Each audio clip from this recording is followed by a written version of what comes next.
pa man chu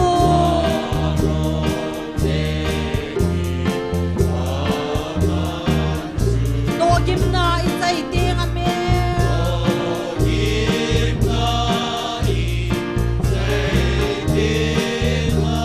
lo pi ta chui mu ni van kam ni hung ting le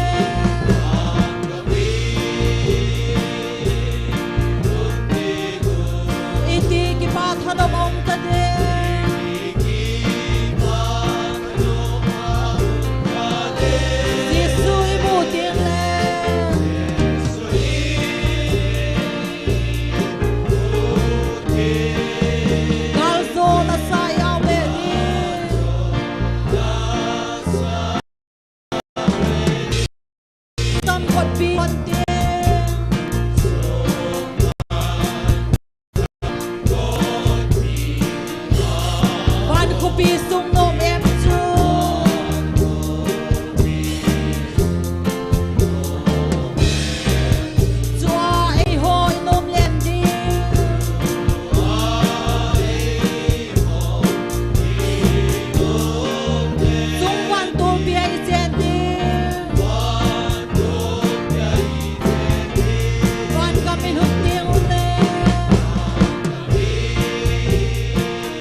Thì na lui gala ko pi hoy Taona Mei.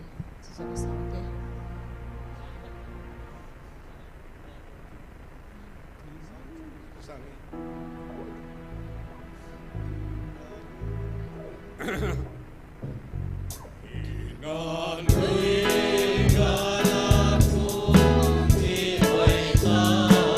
Alaw busy ko'y man say things so long.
mà chu han tam cô lệ mi thiên tiên dê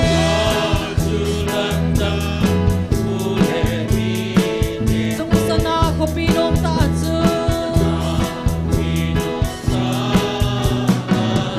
hagaw mang sa cross kung anong siya unde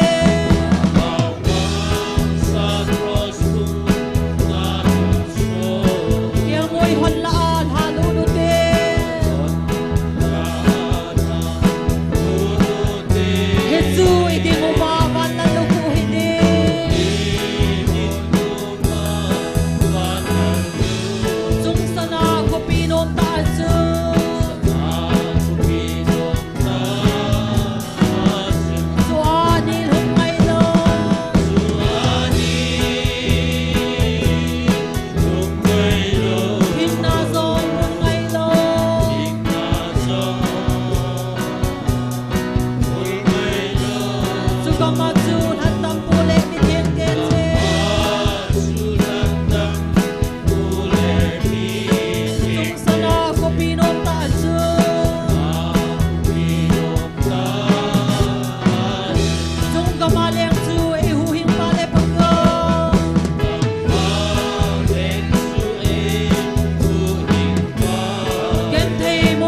ปากไก่พาย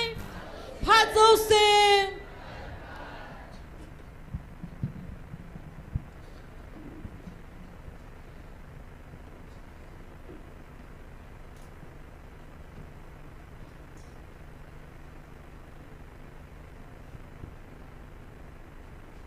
ประเทศนินดำนะพาดพาผ่านเฮ้ยนิคุพาเอมุสากิริวินตุนิจงวันเสาร์วันจิงโคเกะโควิวัชนบานาทกาวไม่ตีโฮนิจโกเลสมทุนละโกจันทินตีโฮจังดันเซลาต่างโลหิลาตีโกจิงเทยโกยุปาปทินฮิจีนามัสเป็นนินปาปทินทางบ้านในทีวีไบเบิลจังบุญขัดสิมเลยอย่างนี้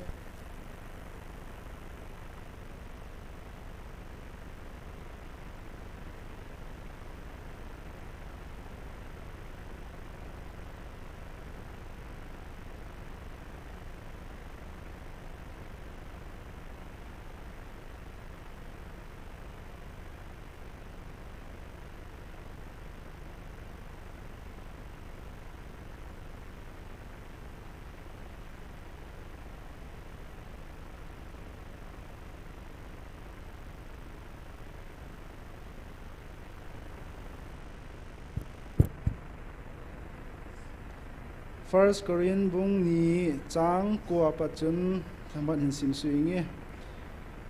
mit mu kha lo na za kha lo mihim lunga lut kha lo pathenin angai lu ho dinga agot sa cheng si chu tin chu chi chi na thugu dol chu akisuni ahi wangin pathenin ai ho hinga lhagawin aphong do tai izine mitile lhagawin imazo si hol do zia pathen thugu zong aphon do zia hi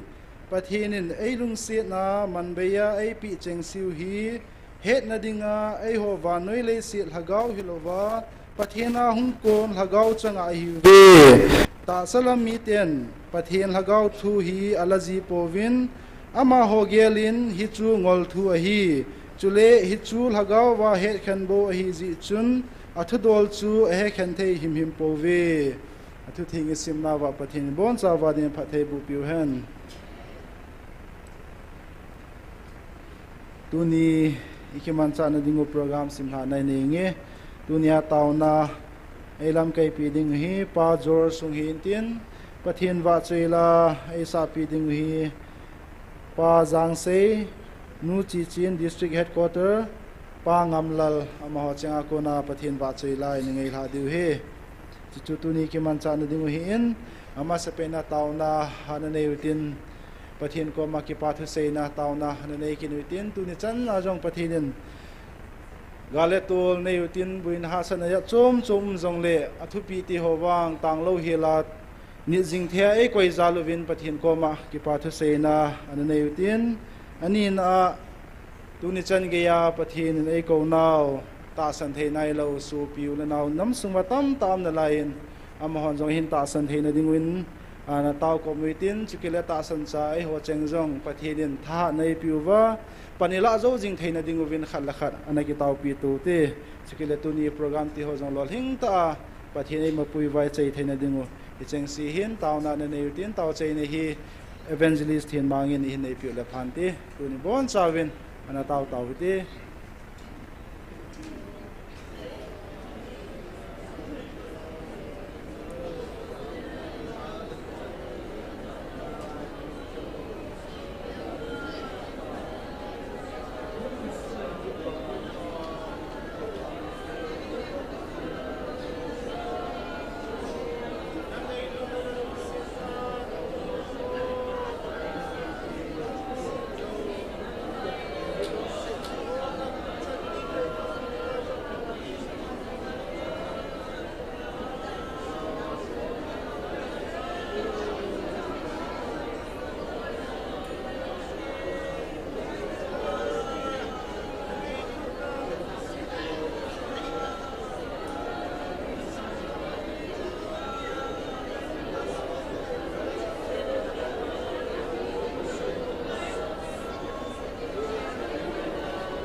Tunia jong hinga tau te ho ngai cha josi bulhit pi jinga tuni changia ka ko na o jajing hat chunung pathin avel velin kom ki pathu ka seive pakai tunin jong pakai nangman boina le lungjin na tam tam jong le pakai nangin salai muna nang ma o zo hi kiloi khom thia nangin phat hoi ta nang nei pi hi lopi ka savin avelin na kom ki pathu ka seivin he ka kiloi khom na wa nang ma hung pangin lang phar ho nang man pakai thu sei mang chan lang la so mang chan kyo zo siang nang ma nei mang vin lagau thiang thil bol the na chun pakai nim pi ta vin tin Nazareth Jesus Christ amen kataw we amen.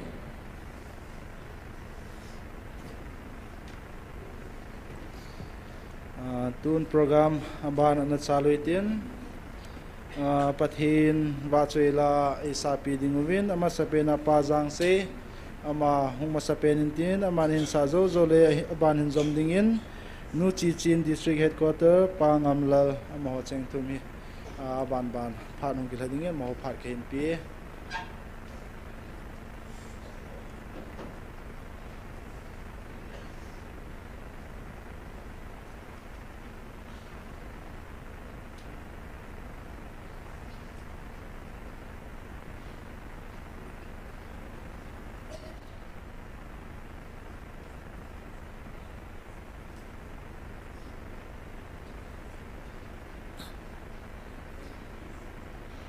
kakipain tuni pathin wachoila sadinga in gong ho lamkai ho chunga pakai menin kipathu kain pongin ang khom ho zo sin bon chawin nikhupa e pe pa pathin thang wan nai pe ne he kalwaria na lung sin na chu chan so loi han le sin le gam tina ti chu kain sa di he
ai pathin pati bu pita hen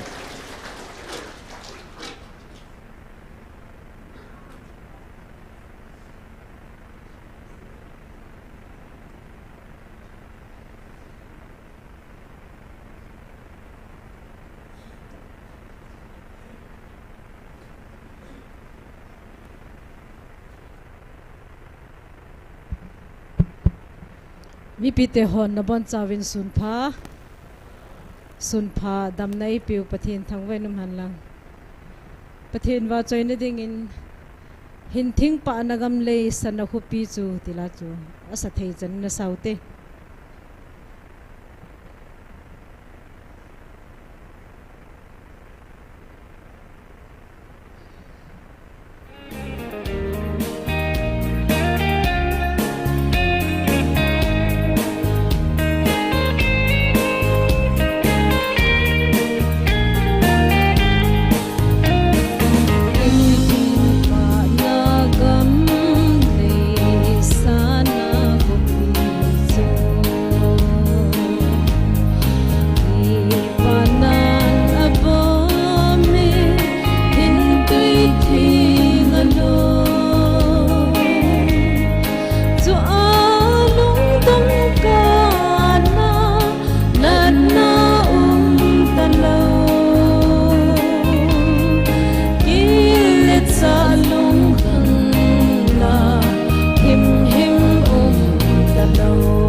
vang lệ xịt hấu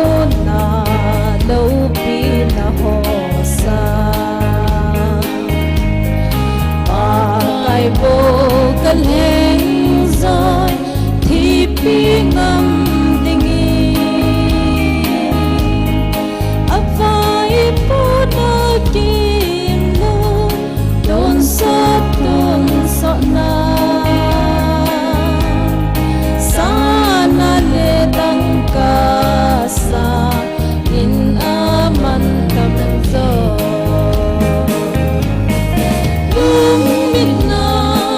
ka don le o anop ding dan chi masa ngai cheng ho len na bu pi chu o ki sung ni khat chu mun na dia ai hung pui tau tiu na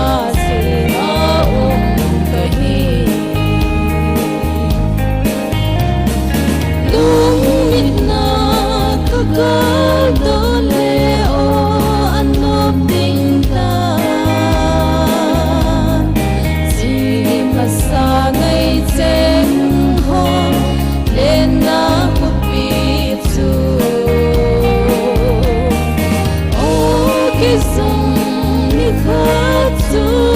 mon la dia ai hung pui tau tiu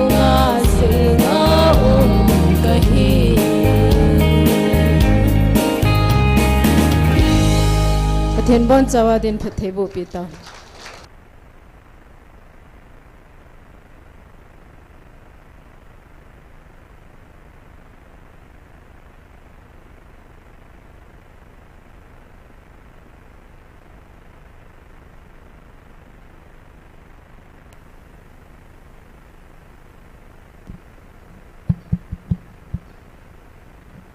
in sung mi tiona bon chang jing ka pha kabang phat pha ai pi mu soi pau pathin thangwa na pi ma sa pe nu ve pa je fina sa po pakai ke koi ka hiya hi bang lom loma ni lung sian ham ti la chen sa lo ing ka te hello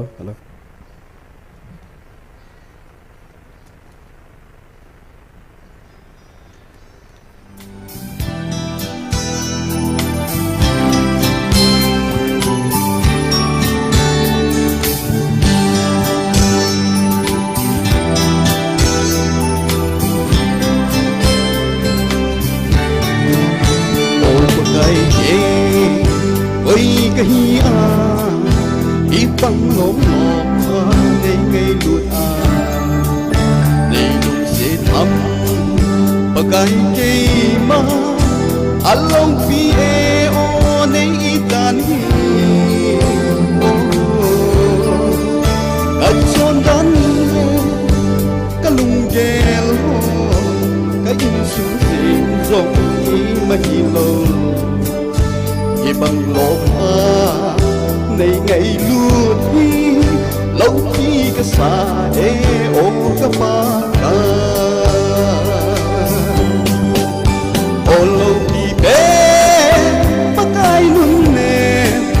cả vợ rồi e ô hallelujah lên dòng xì lệ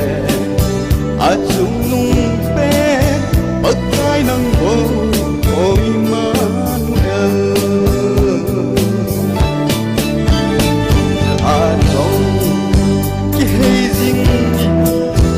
anh không muốn dòng lâm lẫn nhìn ta cứ cần còn lệ bài đê tin hạt in sa muôn lên ta hình lâu xăm nát xa kỳ mà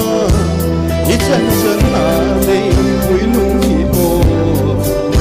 lâu gì cả xa lâu giấy lan sắp rồi lên ta nghe cùng ôi lâu thì bé bắt ai muốn nè các bạn rồi ô hallelujah lên dòng sẽ à chung nung bé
nóc kém cho lâu đình tu lại tuôn sông anh ôm nghe na ca cao ấp cinta hallelujah Krista kisan atep na gamsu olo bibe makai munne kapha suyo hallelujah leng lom sile at sung nung pe pagkai ng bong o Emmanuel Đến thằng Vân là lôi về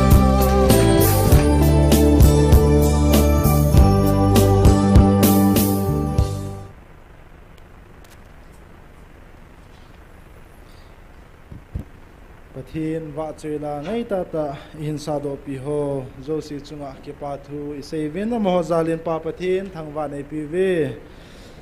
tuin program aban hana chalui tin tunia tauna lam kai ding pa George pathin phathe bo chang puma pha lo ding in ama pha na pi taw ti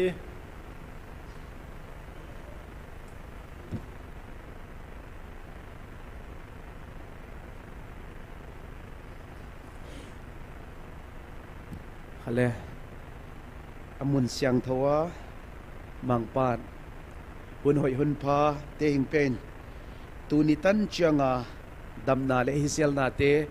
ang piazen mangpan tu pina tang henlan tunion pathian kapa toya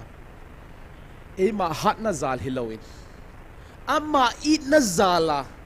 ama pui huai na zala hitan chiang tung hi zen mangpan tu pina tang hen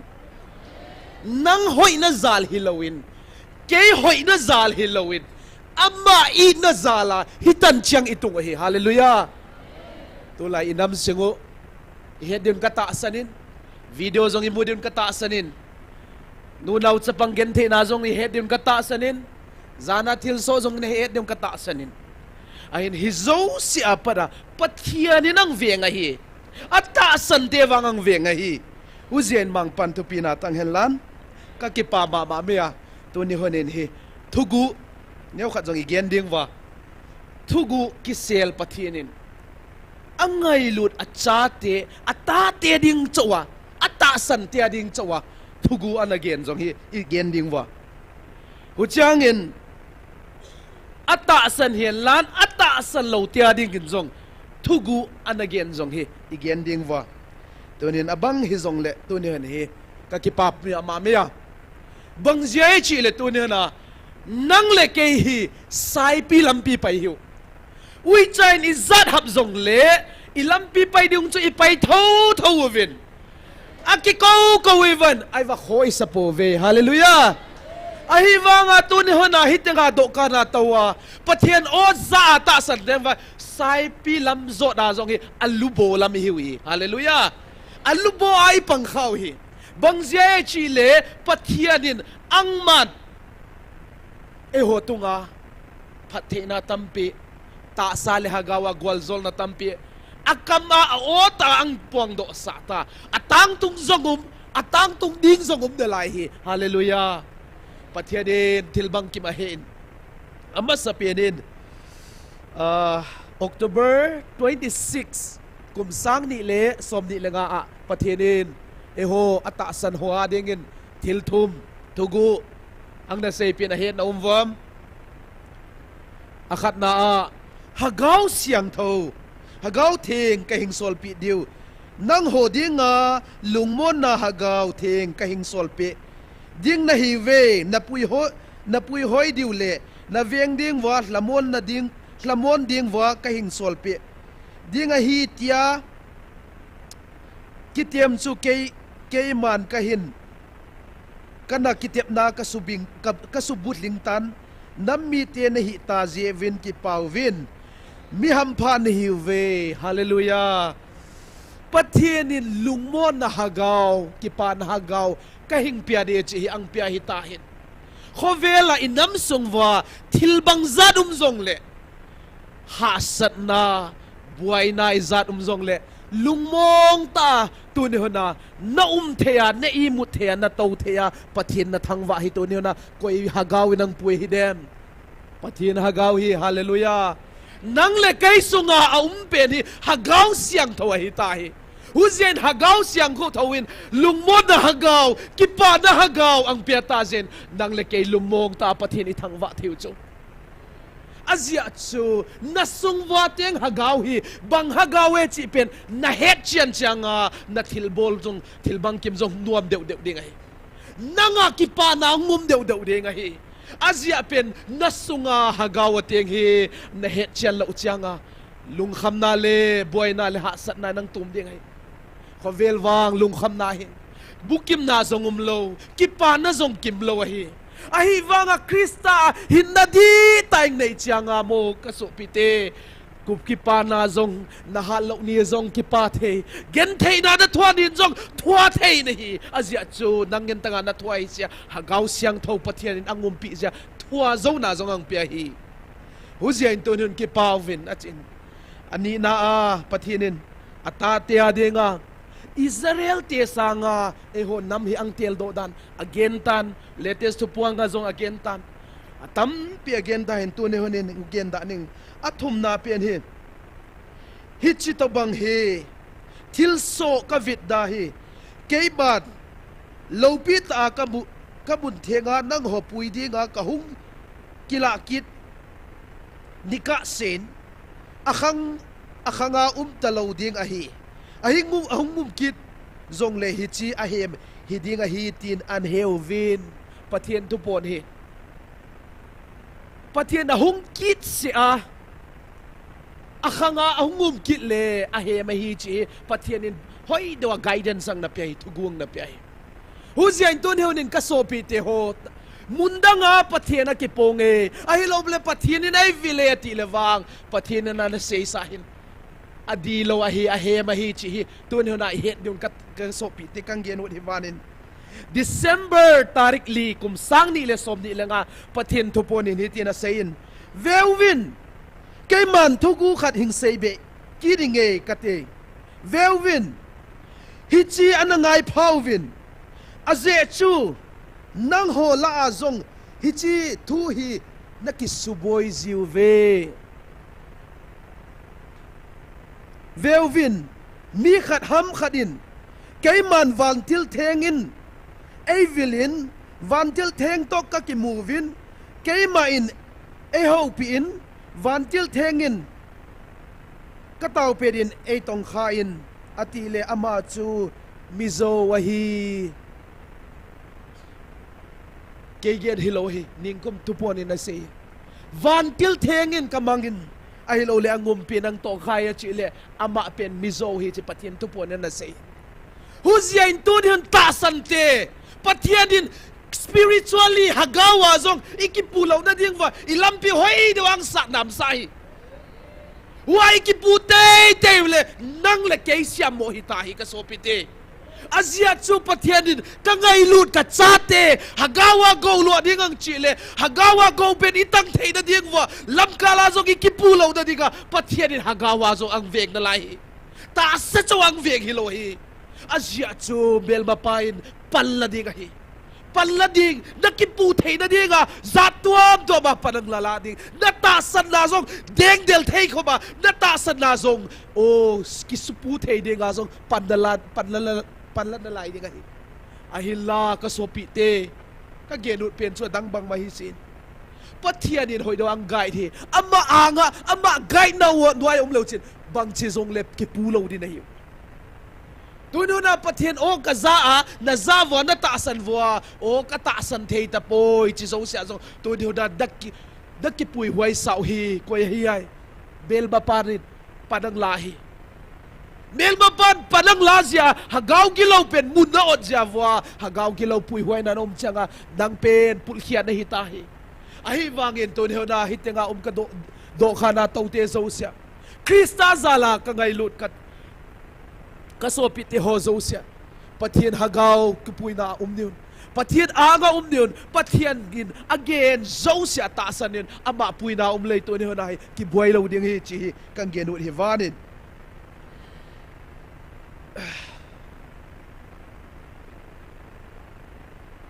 abang hele lai siang tom khat sim niu Bible na to yule 1 Corinth bung ni 1 Corinth bung ni chang sagi apadin som lelitan sim niu 1 Corinth bung ni chang sagi apadin som lelitan azia chu to ni hana hi apolama ang anangai le ata salwang dem ten zongi eo hi thil hi imadon don ni savin ai lo le koy mo khari ki pui sa ven thil ai lo nang genovin a hilla hilai siang thowa padin hi akitua dan hi en niun imule simniu chang sagi na 1 Corinth bung ni chang sagi na ahin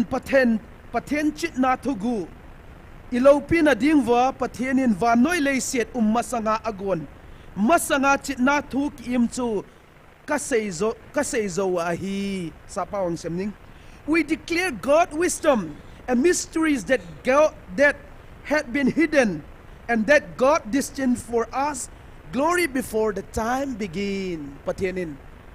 tu pon in zongana sein keiman hiche no ho kahung building he mihemin leiset atot masanga keiman ka to gon hi ti chula achile hilai siang thowin zonga sei chula mysteries that have been hidden na ilopin dewa pathenin va noi leiset masanga gon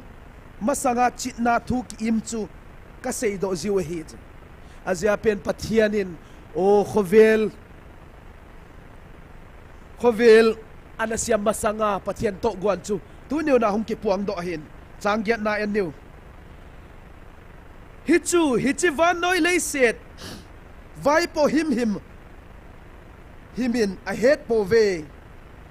hele lo pina pakai chu thing pi a akil be lo hel ding a hi hizong le sa paun sim katin none of the ruler of this age understood it for they would not have crucified lords of glory to ne van noi le set lam kai ten jong an het lo zen thing pe da ma pakai jesu chu cross an kel be ta hin tu ne honin enam sung wa zong ka chin ne ka siame ka pile chi zo sian an het siam ta bove pathian na hung vil na hi a het siam thelo zia wa chris pen thing pe wa na khai ven tu ne honin jesu christ pathian hagau siang chu tho chu hagau in na do taw vin tu ne honin ipia ki het na omam a het siam lo zia wa hagau pathian tu pon zonga sei chula galom no peden keiman hagau lama na hing do ta ve chi tununin he apoida namlam kaitin khomi pil mi siam ka chin pila siam ten tununin hagawa pathian vel na thele inamu hi chiding hi chilo ding hi huzian tunin poi ka sahi changkwana en kit niule ahin mit mu khalo nakhanga zal na zakhalo mihim lunga lut khalo pathian angai lut na dinga agot sa chengchu tin akisune however as it is written no eyes have seen what no ears has heard and no humans have been conceived the things God have prepared for those who love him pathianin hoda chate ni pia sei ta ve bible khalawa teven itenga khalawa he cheven o tonen bible chim abung abukim ta etiovin ahilla hitenga hi mihimin amu khalo what no eyes have seen no ears have heard mihimin alunga anza khalo tunona pathianin awang vel he mihimin anza khavam kham vaino le se khang thua khalo hin na khalo hin ahi wanga tu ne hona pathianin ngai lut na hung vel hi ta jam tu ne hone ni e ho hi za the jan pathianin lo pina tang ta hen chang som le khat na veki dutin mi lung sunga mihim hagau teilo adang mihim koi ham a he chu chi banga chun pathian thu zong pathian lagau te lo koima ding koiman dangin a hepoi sabhamang sining for who knows a person to accept their own spirit within them. In the same way, no one knows true of gods except the spirits of God. Nasunga hagaw pen he nangin nakihet te chu. Koi man het te lo chu. Hutama mga pathian hagaw zong he pathian thu zong he pathian hagaw te lo koi man het te lo. Huzia nang pen hagaw mi na hi lo le hagaw thu nang te lo ding. Hagaw thu la pen he hagaw mi mai na het gai. Ta sami na hi a khovel thila to ki boy na hi le hagaw thil hi het he lo din na hi. Ai wangin tu de honen nang le ke hit nga to zo sia hagaw mi hitavin hagaw thili hen he ken te tavin hagawa chitna pathen e pe tazal pathen ka thangwa e nang le ke yen ibol the wa hi pot pathina pada ichanu angai ka sopite hagawa het ken the na deo pathina ichan lo le ke ken the lo hin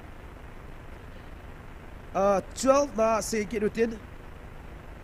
tunin pathen man beya ipit e pe chengso hi het na dinga e ho van noi le set lagaw changa hilova pathen lungkona hagaw chang I hiuve sabha musemning. What we have received is not the spirit of the world but the spirit who is from God, so that we may understand what God has freely given us. Tu ni honin hagaw gilo ho hong chivin van noi le seda van til gilo ho ho sang ho asunga hagaw vopinang gelovin ahilla tu ni hona hi itanu he bange chi le hi khovel thila hagaw hilon pathian hagaw hi zo pathian hagaw tang hi zo hin azia chu pathian hagaw pui wai lo na pui pathian hagaw pang lo nain tu ni tan changin iding zo di vai ipang zo di vai achang changin minang dat mo cho hilo keile ke zong ka ki dat mo zel ko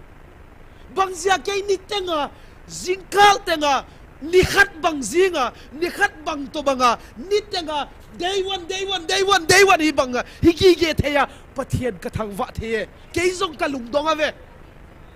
do zong na lung dong de ka ta sadin ni sele day one hi lei aki khen ni de hilo ni zakwatan ni khat hi zing bang je chile va noi le set hagaw hilo cho pathin hagaw hi cho chi chu ken long ka ki het ja ka lung dong hi cho no ho zong na ki het diu cho me aji chui pi ham chile hi tinga hin ki gen hi the spirit word from God pathina pada hagaw hi zia tu ni tan chianga o ka khop tai ka tol tai ka gim tai ki chilawa ki hat jing nop ki sadeu deu tui deu ki lim deu ki machal deu ki changkang deu hi hallelujah tu deu de ko bang zia chile pathin hagaw puina ha zia hi edun 2023 24 tana to 25 tana elo chin zong hagaw level a na ki hiat na ven ke zong ka ki hiat na ve na ki hiat lo le na ki thau ngai ka so pite kum tenga ke yong ka ke changa ke yong hagaw lama changes ka ki mu ave ka hin khwa tampi gende le zong tampi mai azia chu hagaw gama spiritual realms a kilu da tave huzia hagaw na khangkine pathian o ki zathe hagaw na khanga pathian o isa changa hagaw gilo ho zong ki hethe ta cho kaw zani lama kimun evangelist la chatenin aman cho ko ya abuai hagaw gilo hagaw bu ho hunga la chatenin na deldova ko ya abuai nang le kay buiwam builo husanga pathini thangwao zo chu hagaw khat ki hu do zo chu chi chu episiam chila hagawa changkang na khane huzian tu de honen he và nói lấy set hagao hilo cho tu ni hona itang we this is a spirit from God pathiana para hagao hi chang ve zewa tu ni tan changa hat le hang san ta ki pang zo hi pathian ka thang wa e 13 na en new hiti ho chu mi him chin na in ahil tu wa seilova hlagau the thengin ai hlagau theng kia kibang Bible kibang laudan inte kia hi BSI noya mo hethiam jing uten BSI noya hi zen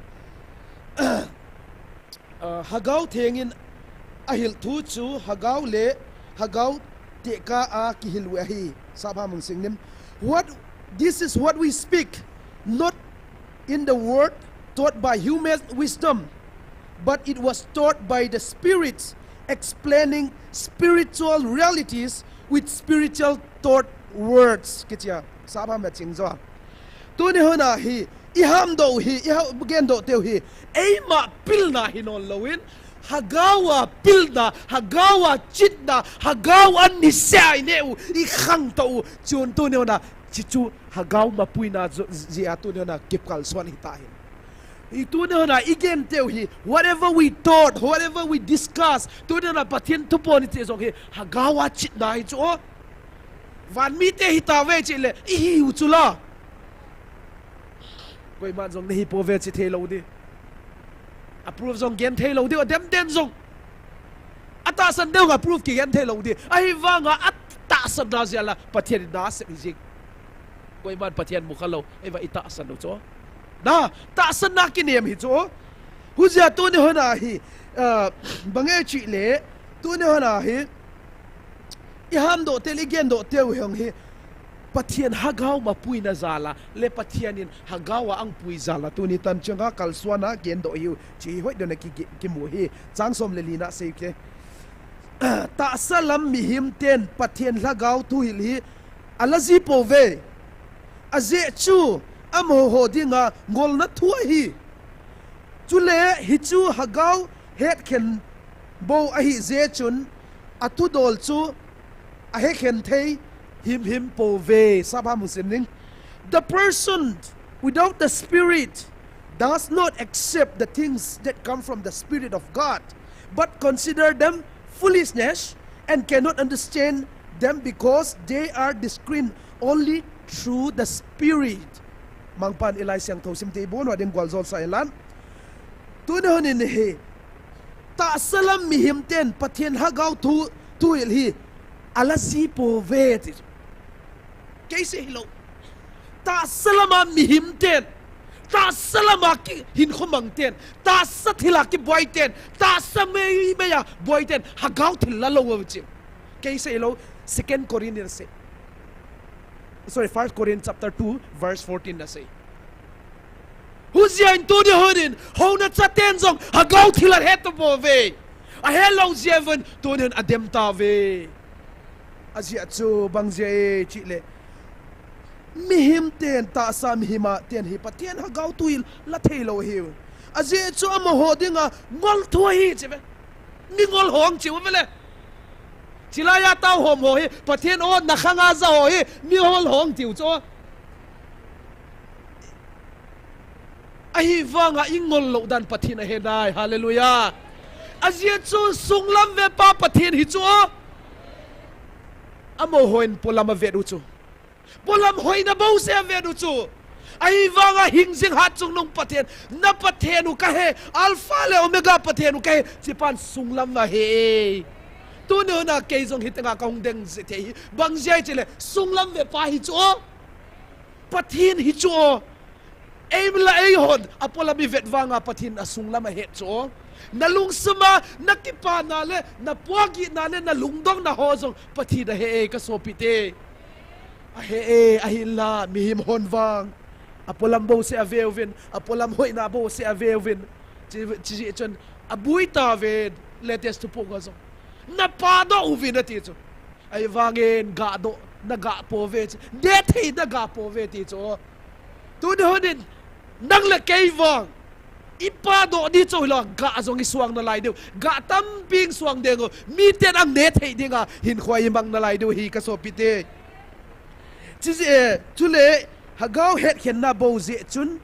atu dol do chu he khen thei him ta po ve hagau het khen thei na de lo ziawa tu ne na he amo hi hagau thila hi abuai tau ki pal pu hi tau hagau thil he thei dol lo ai wanga nang le ke mi do khanga to ten wang hagau thil hi ken het ken cho hi lo wa machal nai ne ven machal na cho lo wa hin nai ne ven hin na cho hi lo wa hi tu ne hona hi ton sot kite ge tana dam da le hu hing na jong ichang ta ve hallelujah tu nen pathian ka thang wa e ki pa o mai ka so pi te tu nen pathian en he stage to min ang puyun e ho inamu state sumut dan thuminang puin akhat na ipiham chile calling face ka chin ken pathian hungovin taw khomovin kilung tawvin keiman lungto na jong hagaw kang pe ding ati chu namlam kai ho ko chu ho sa ho ko chu ho la cha ho ko chu hungovin lung taw khomovin lung simun khat povin ke khat ka hi bangin no ho jong khat vin che pathian rang ko hi chu ahilla hi face wang akichai tai ka sopite akichai tai tunen ning komen ok ase ning koma patien to ponin no ho ichal ham ka ko na lai ding katla chati a ipi nakim man na chom naw ipi hamati chu keiman no ho khelin ka do khanga to hobung tamta katung do tai hallelujah no ho na se musanga hobung tamta katung do tai ti chu tuno na second phase a hi command phase tongulun sem loy loy uvin hagaw mai chiu vin thupe dit hudu chu tu lai tai changa lai ko ye akitol ge ma mati cha pathen to podin to de changa lai thupe izui lai tau chu init lai tau chu ichi lai tau chu kanan gam izun lai tau chu ahila chi pha zo hung bei de he hung bei pha le ke ka ki pa na khat le kan lung dong na khat chu nang nắp bần lạ nào giống nát xịt na lái đi về thì chúa xịt na lái đi chị đã tạ chú cả lùng đông thôi bằng gì chị lê atam de panzo atam la panzo aski ha bol de ule chị kít đi hen Allah kalau panzo Allah ki bang khale ki chị đi kít đi hen cả lùng đông thôi ahilla nát xịt na lái đi chị lê chú phát thế na giống cái tăng điều cả tạ sân Asia pe na phát thế ang hagaw ang Việt na giống cả sụ tôm đi thì chúa thu bông na kasu tom din no ata san ho zala tikit so achile aga zong ini diun kata sanin achile athum na he consequence of our work kachi command face ung ki chai changa ito bang baging ne diu we grace period window period zong ki kha na lai di ti cho pathian to pon kang velda ki chai changa adema tai tom ho zong keiman kanui san ni ti cho kadui san ni ti cho ha san na gen the nang ke pan ni ti cho o loi hoi tong bel ma hung di ni lupi na ngon zong na bel ma hung pang de chi na lai a sa ding dan ai vang ha tu ne na nang le ke thu pen ni ho wang ki pa na le lung nop na le hamua na idim diu cho hallelujah machal ha zong idim ke diu cho tu ne na hi o kagel siagin anuamin ahilla mizo sia kadei sain kadei sa de khatzong special de ide sa thong dum kidave ke jong phathei na ka dong ni le kau naw khat kai kha khatin dong te thei le chi ilung gela kuma ko ai wanga igel lai sia ta deu ata chou hilowa ka getam de lo be si pa di ki sa jeng Asia pen hu changa ilungela ipiam sele phathena ka dong palen na mai khai ka ti lungela zong thei chana ai wangin whatever it is pathenen angai lude nangin to ne hona da thil bol hi igamle inama di cho hello ton sot ge adinga I bol hi zen pathen ka thang wa e abang hi zong le tauna khat nei utin tauna item di ne khat kang pong do dinga kipa hoi min ama sapena itum khom na ding wa ka dei chu hi le inam pumpiu huilen dan til so I heaven tauna gel do ute so pite aji chu ipiam chile pathian tel lo na hi bang mai hi lo dan akilang mong monge pathian krista tel lo na a hang san naung kinei lo krista tel lo na zero hi bei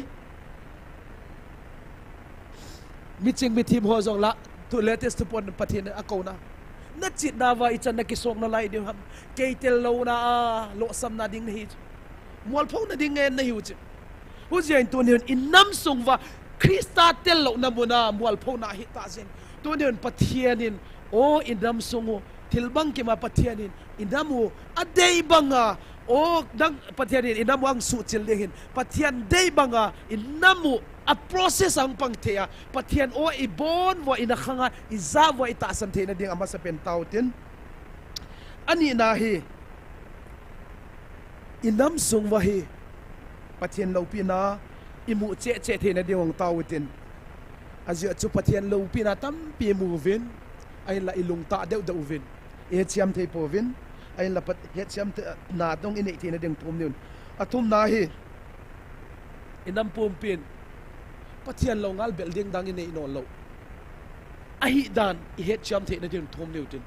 nang le ket wang mi ma kinga ki hinon lo cho pathina kinga pathin ang bel him ai la inam tam inam sungwai mi tam pin jong het cham the lo na tam pium na line God is the only way chi I chi the na dingun pathian ko ma taw ni tin atum alina atop na dinga in sunga ide sa ho ingai lut ho o za the lo hon jong aza the de ding tau pi chen to ni hon ilem chang bangin tau den tau china chu umang chain ang nei sa le phante to tau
Hallelujah, Amen. Kakipa uve pakai, tunit sana na sate, kanampong piva, nang mga ilut kauno kazaava, nangin katsunguva na kitip na hozo, siyog bulit hay na dinga. Hagaw may tikong daningan sinawa tunit sanin pankalatim kakipa uve. Kanam sungwa buin hozo sinang malaw pinadingin pakai nangin izakay apat na nalaw pina na isulang pidun hinga kahong tao binahing hagaw mong tay kanam sungwa simsen lo hozo nangay klut ko na ohin za ava hagaw hu hingam tinading kahong tao ve kanam sung pumpiwa pakai nang kahinbelova ngay lut na akakikan KHOMUNNOM nang ma tutip ho apan bansang tuntay na dingin pakai kalung tim sung bangata an suniem din kahong tao ve kain sungwa nang mga ilut ko na o zalulay tunit sana mel mabanga ki ho to pi mo hela hozo sidingin zong Jisu na minin kahong tao pi ve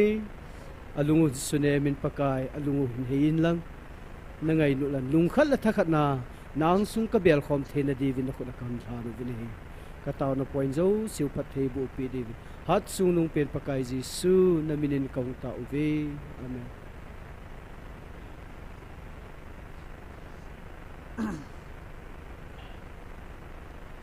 Pa amen. Ama bana ay taw niyon.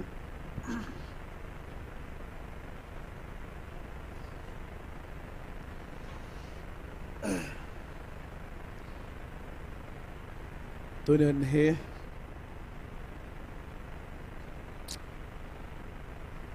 patian oza ta san hyun Christianity chus iki chiswa kevin ahin pathian oza ata san na dinga hi tilni ibolo ngaya kasopite Christianity wa hi la amma sa pena hi kingyam hiat na le pathian nga kitulut nga poy moin ani na hi ta san na poy moin pathian nga ikitulut lova ikingyam hiat lo ni tan wa hi tuniu na pathian lo pina kimuthei lo hagawin zong ngumpi thei lo hi kasopite azia chu pathianin migilo mikilian sa te pathianin ade ilo hi huzia in tuni hunin kingyam hi na poi mo ani na ta san na poi mo hin ke kalung dong zelin kalung khama ma hi inam su achang changin kele ke ki dong zong la how are we not Christian ki hiloma pathian ta san ni ki hiloma pathian di ta van le sampu ki bia ki hiloma ka chin ka ki question jela azia chu bangzia ai chile Christian ki hiya mi tia dinga ga zong ki ga do thailo mi tia dong ne thailo hin khwa ki mangta inam sungwa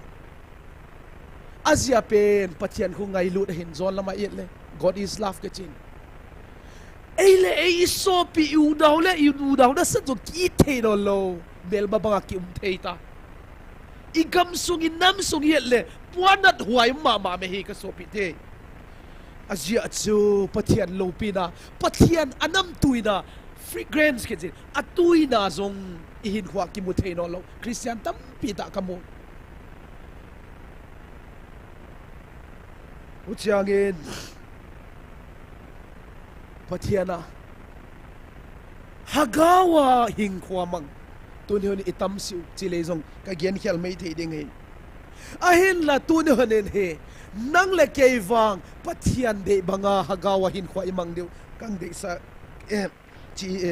hagawa hin khwa di tai mang na ding he panila deu chi kang genu divanin pathian tu pon khat sim nin November 21 2023 tunin kanam dei len na hi zevin zong ki pa hi event van muna kagamlo ding ka cha te na hi zeun zong ki pa zo hi event tunin nang ho mi ham pha na hi ve nam zo se la a ngai lut na khon te a o za nam mi te na hi ve tunin koiman ka o tu chana koiman nam ka on ka ho pi khapon ka hin pu sorry ka ho pi khapon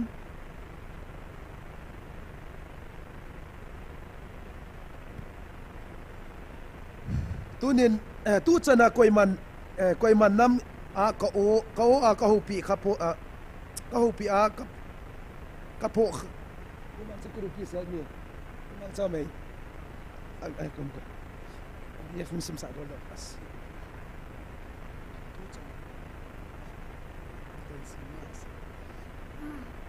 tu chana koimanam ko a ka hopia ka phosa la ka hin pui om khanai poi a hin tu nia nang ho ka ko na banga hin milim sim thu ho nam dang ho khu ko leng zazo vinti tu ni nang ho hi na pu na pa teu khanga pa na lungta a mi lungta ka ngai lu na ka hin pui wa tu chana ka hin pui na hi bo ve na lungta ji wa ka ko na hi po win ka ngai lu na bei thailo a bei thailo ji a ka o a ka ko na hi bo ve amen sorry ka dang tai chai hi mo ki pa men go kong ki pa thu kang yanin tunin pathian din hi a oza pathian din hi nam dang te ho pi lo a o izazia vai ki pa dim van muni tang ding ja jong hello hin a hin la nam dang te milim ho a o in ville pathian din hi avel na hi le apathe na hi atang diu ta hin ai la ilung ta zewa ko ang ko hilo hin pathian in angai lut na be thelo ngai lut na anei za tu ne tan changa pathian a wang ko zen mang pan tu pina tangelan ki pa hoi min tu ni honin he siang tho na tung tang ne khat kang gen zol dinga ho chang in he tauna nei ding siang tho na hi chi thumin oma khat na hi hagaw siang tho na hagaw lama spiritual lama siang tho na hin ani na hi ta sa siang tho na hin ta sa siang tho na tampi igen tawin doctor hegen helan doctor seibo hi zongle again tawin atum na hi lungsim siang tho na chi lungsim siang tho na tung tang ne khat kang ge no da bangje chi le hin hagaw lam siang tho na hi sanctification ke chi dinga theology ten hi sanctification hi pathian to ama ki kala siang tho na di ta nei te hin ta sa siang tho na hi pen nichin na i ho ilan i ho ilo hi zong le pathian de banga hin khwa mang to wa kal suan jing ding a hin atum na lungsim siang tho na chi changa lunggel ngai to na hi lunggel ngai to na hi khoya panung ki panai chile e ma individual a panung ki panai Christian ta te apula ma thil hoi tam pina sem mi mut mi dinga mi vet dinga hoya na sem ai va lungsima siang to lo tam pi ke hu zen to ne he lungsim siang tho na he kang gen dinga ama sapian in bangja 18 Christian ki ha pathian o za ta sana lungsim siang tho na ki nei the lo we chi changin ama sapian na hi bange chi le ta sangai chat na in ang control da lai sabha man gen le struggle with sins and flesh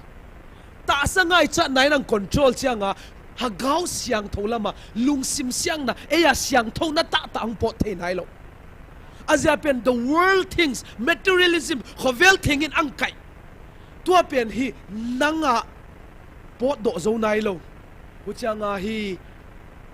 tam na de banga hin khwa manglo hu changa lungsim siang na nei lo te milung siat ta hiun bangje chile they have hidden agenda chi hidden agenda ne bang zai chi le hidden agenda nei chi changa hi bi khat tu nga lung sim hoi lo ang gel changa bang chi le amoin thil tam bi to gwana nei chu hi to gwanang nei ang su pi ching the na dinga plan tam pi nei hin ahin la hilung sim siang thona di tai nei the na dinga pathiana ki pia hiat nga ye pa Jeshua ki pwe khat ngai Krista siang tholon Krista siang thona nei lo ten lung sim siang thona ki nei zo lo azia pen bangjai chele pathianin ilung tang a het ama ikipia hiat a hagau siang thoa yum changa hi tu ne hona hi siang thona di ta salama zong hagau lama zong lung sima zong siang thona di ta inei diu hi chi tu ne ningen o di vanin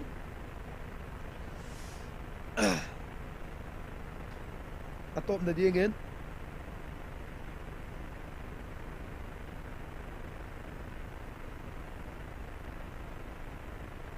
Christian khat kahi ahile pathian oza ta sana kahile bange ka bol ding chi neu khat gen wawin ama sapena pathian oza ta sana piang thana di ta nei le hi bible a sim non da ningin 2 Korean bunga changsom le sagya silsiam tha hiu a new creation ketia 2 Corinthians chapter 5:7 a new creation in Christ tu ni hanin he Christian hin khodi ta imanga hele silsiam tha hiun ngayun siluya beita che silui tam pi te ipai hiat ongaya Christian hin khwa ani na he if we are a real Christian who believe in Christ ile no longer a slave to sin rom bungup changgoba imudion kat imuhin atumna a child of God Johan bung khat chang som lenia Bible chang sim non ta ningin tu ni na he pathian di ta hi le pathian di ta di ta hi le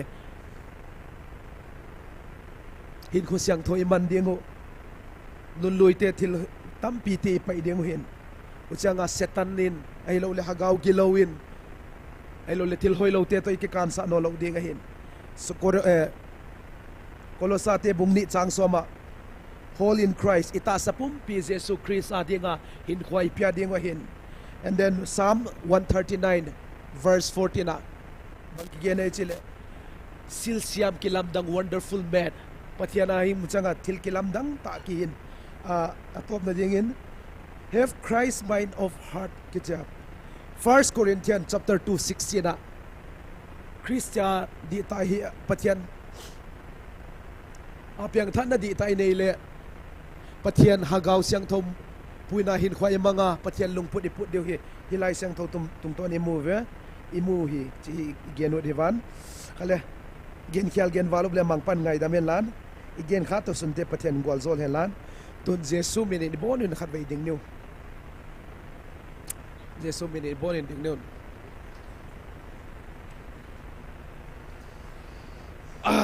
1 minute gibangkat ni wa imot swate zong scratch ki bolutin na kom chiadwa khalakhat ki bangkat ni wen ki se ni we imot swa zong le hala 1 minute zo tan Jesu minin lung set tain namit ana sing chatwa Jesu minin tu ni hanin dew lung sim gel neun inam sungwa thil so zo sia nang le kein he chia novin pathianin zong angom pi mong e chi hewvin hagau siang thowin angom pi chi zong hewvin nang le ke ikinga naw hi Jesu Christ hi chi zong hewvin ahilla inam sunga hi pathianin ahung vil na hi ki dial na le ki het dai di dei tawin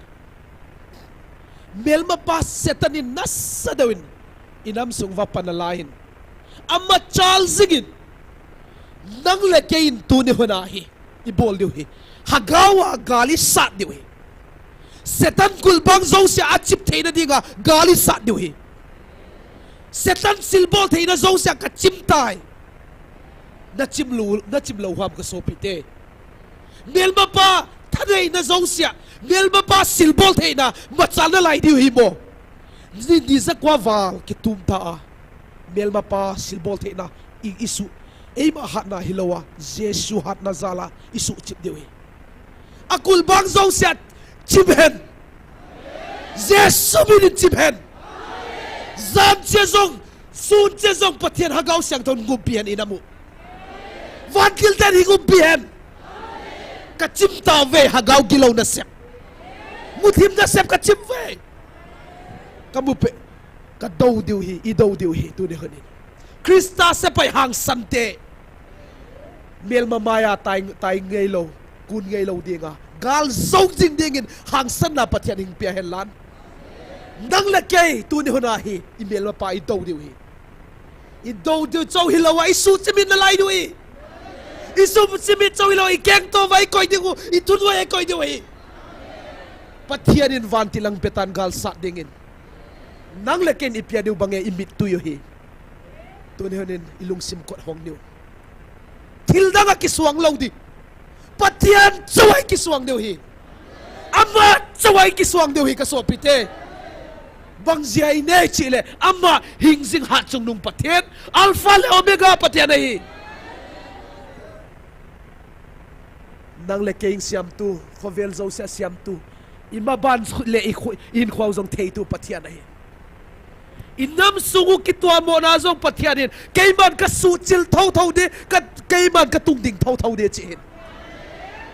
na chim lo ham ka so pite mi noi sei tangui na chim lo ham igen thei nau hin na na sa lo ham ka so pite tun hun hoi don lunggel pathian ni ta ki bela mi ten noi se do hin khwang mi bang da lai dip da lo habo ka so pite mel ma pa setan nam dang te zo sian zong tu di ha tan chianga o itung wa ki mol thei no lo da digin jesu mirin na sem jesu mirin tautin ima chal thei na diu le pathianin ang ding pia mi ten zong hinam te hi tham thei lo nam pathianin na vil nam te chi ang het chian thei na diu tautin azia chu mel ma di ta hi dang le ke hi po ve mel ma di ta hi mu thelo hagaw gilo te hin isung wa nang la kay ka kitwa mo na bol te hin ite zo si abe na ding tu ni tawitin pathianin hagaw siang tho van kil te ang pia hin koya ilaw dego eilama pathian apang tahin apang chow hilawa van kil te zo apang tahin van mi te zo apang tahin til siam zo se eilama apang tahin mel ma te lama wang hasan la ken thei na tung tahin eilama wang ki pa na tung tahin hallelujah pathian ka thang vai tu ne hanen pathian mapui na akal son hevin pathian hang san tum wen pathian ko ma tawiten ilem chang bangin pathian mong pomin tawiten taw china chu upamang ne ne sa le phante tu ni lem chang bang taw te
Hallelujah, hallelujah. Kakipa ave pakai tuni. Sate na phat na ho nei mu sa jing je bena min thi lo pi ka thang wa bena hi. Thagawa na cha nei phon do wa pakai ka pathi. Wa doi chi tin nam tin tam tam zong le pakai ningin. He pa lenga ma na vai hop khom pi dinga. Na lan do anang ma ta na phon do pakai. Hi chi nam hi pakai.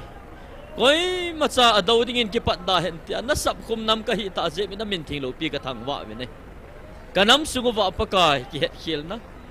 Ki bung khan na ki lang khen na. Ki to mo na ki thunun lo na. Tam ta om pakai. Mi pin jong lam kai thu nung lo. Lam kai mi pi lung hol ta lo pakai. Cham hat ta le ka cham ta wa lam zo dan in kom ta ve pakai tu ni hin kanam sungu wa. Ka ki ka wa bang lai tam tam ho hi pakai. Jericho kulpina su chim bang nei su chim pi de nang ma ka hin ko ve pakai. Nangai lut nan nei kan khom ve pakai. Tu nin he pa na o nei vil na. Nang ma o za ata san ho. Ki ho ako na nangin nange na tao na mit litui nangin nange bangin tuni mil hilom cha kanam pumpi wa dingin ka hin to khom ve pakai nangin kanam ui nei chap no vin lang pakai ki ngai lut nan nei kan khom min lang pathin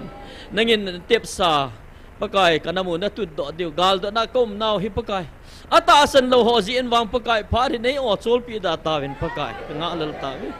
nangin na chate chalai ka taw no na sange na kipa na pakai thu ko ho ki ho zala pathe na phat na nei mu sa diu je avia na min thilo pi ka thang wa be tunin na that chapu na mang cha in nanga thu hing ho nei za do sa wa kitil khau na ka nei to ayum ki khan ding kai ta bin nangin nei pi vin lang ki khan nung teng u jong le na lagaw thing thil bol the na khat cha nei pi kit wa jing ni kho ting le ban zom kit dingin na cha te nei pui khom diwa Phar ho dama nei chei sa jong ki pa thu ka hin seiwa ha chung nung ka pakayo na za je shumina na ko makataw ko mo hi amen.